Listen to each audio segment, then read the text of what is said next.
I definitely was ready for a change. My job wasn't bad, but I wasn't passionate about it. I wasn't terribly excited about it. You know, she's my daughter, so I watched her grow up, so I could say all kinds of things about her, but I've really been amazed at how professionally competent and ready to go she is. I am Amina Evangelista Swanepoel. I am Filipino-American. I was born in Quezon City and I went to school in the Philippines. I lived here up until I was 19. To me, she could go into any field, but when she got her master's degree in public health, I think she really needed to be with the environment. She needed to be outside the office. Pwede naman siya mag-work sa ibang lugar, pero pinili niya yung Pilipinas. Parang sa isang salita, sa buong mundo, nandoon yung Asia. Sa Asia, nandoon yung Pilipinas. Sa Pilipinas, nandoon yung Palawan. Sa Palawan, nandoon yung Puerto Princesa. Sa Puerto Princesa, nandoon yung Barangay Santa Lourdes. At doon sa maliit na barangay, nandoon yung purok na Pulang-Lupa, kung saan doon niya inumpisahan, doon niya inilaan ang kanyang oras, ang kanyang puso, para makita yung pangailangan ng community. I remember actually once when I was going to Cambodia for this internship that I had, my brother was driving me to the airport and he was talking to me about what I was going to be doing. And I remember he mentioned to me, you know, like, why are you going to Cambodia to do that? You know, there's also people here in the Philippines that you can help. And I was kind of like, oh yeah, you know, that's a really good point.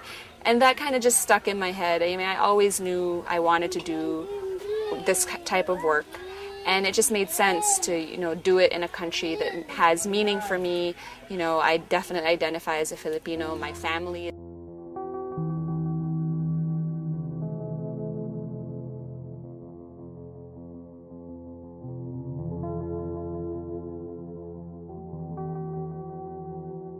Wala po kaming dito ospital. Ang ospital namin doon po sa sa bayan, sa Palawan Provincial Hospital. So Palawan has a really vibrant NGO community, but most organizations are focused on environmental issues because that's Palawan's kind of, you know, main thing is environmental stuff. But there aren't that many organizations focused on health for women, and there aren't that many community health organizations. And so we realized that there really was a need. We were looking for a new area, and we came to Pulang-Lupa. But because it's not our main, main service that we're offering actually, it's just like an offshoot of our barangay outreach. So we're not really concentrating like doing feeding every day or every other day. And plus, we have limited funds. So when Doc Sue, that's the mother of Amina, was looking for something to do, I mean, she has been coming to us every now and then. She has been sharing to us that she's going to put up an NGO. And since we were ahead of them, so she came to us and asked how we're going to start and how are we going to go about with the legalities and all the paperwork. So we were kind of coaching them and sharing to them what we know. And then all our experiences in processing paperwork from the SEC registration and DSWD requirements. Malaking pagbabago kasi marami pong malnourished sa sa Pulang-Lupa. Sa pamamagitan po nila ma'am ng ugat kalusugan, sila Lynn, ay marami pong mga bata na gumanda ang kanilang mga katawan at saka hindi na gaanong ang sakit. We've been working in Pulang-Lupa for nearly a year because we started our needs assessment here in October of 2009. And you know, we've been incredibly blessed with how well we've been able to interact with the community here.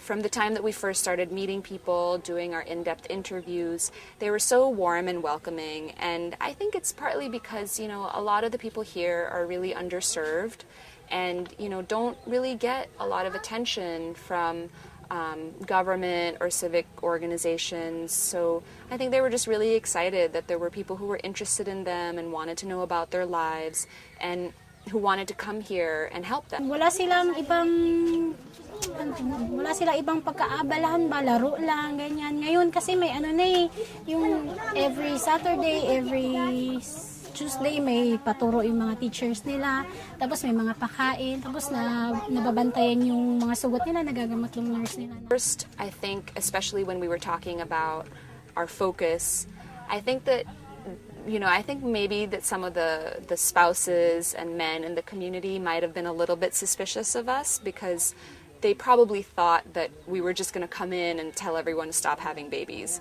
which of course is not what we're trying to do at all. We're a very holistic organization. We love babies, we love the children, and we just want to make sure that families have choices and that they can plan what they want for their families and the timing and spacing of kids if they do want them. And I think over time, the men have really come to understand that. And the women, I think, I think they were quite curious at first about what we would actually be doing here. And as time progressed, more and more women started coming to our sessions. And, they learned a lot from the sessions because a lot of them haven't been able to have formal schooling. And so they have a lot of questions about health. And, after we kind of covered reproductive health and general health, we also started talking about human rights and empowerment and family life and decision making. And it's just been so great for them because it gives them a forum to talk to one another and to learn things.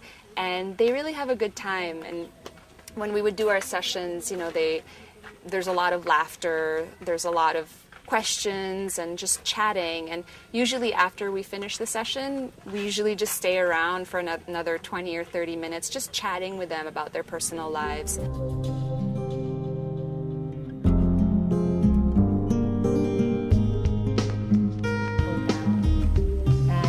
Hindi ko siya nakikita as pinaka-head talaga na talagang bossing talaga. Diba may ganong time na boss to, parang ang hirap lapitan.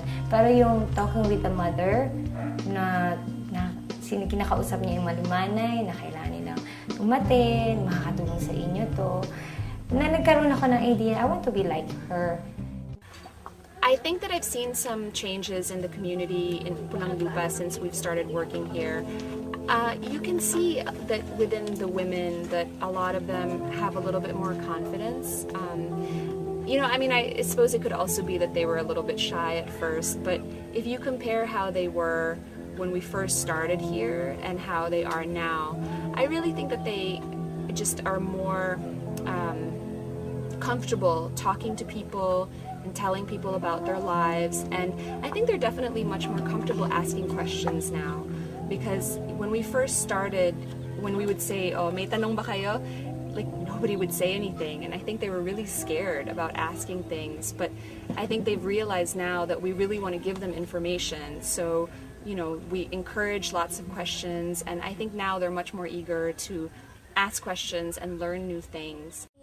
Sakit nila, hindi lang sakit ng isang tao yung nakikita ko kundi yung buong pagkatao nila. Napag-aaralan mo, nakikita mo yung core ng community, kung anong pangangailangan nila, which is hindi mo makita sa hospital.